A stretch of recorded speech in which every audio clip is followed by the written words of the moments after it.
Easing out. Quick way to drill a drill bit. Sharpen. Always wear protective gear. Health and safety.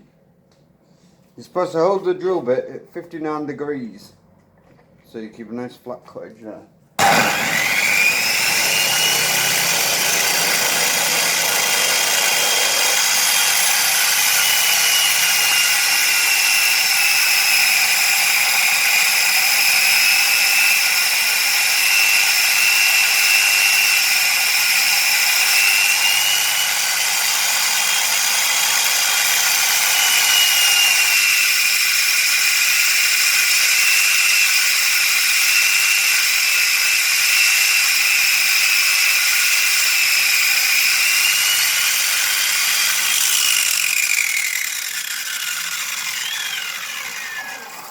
To give it a quick rock while you're cutting it, it gives an edge so that you can get rid of all the shavings.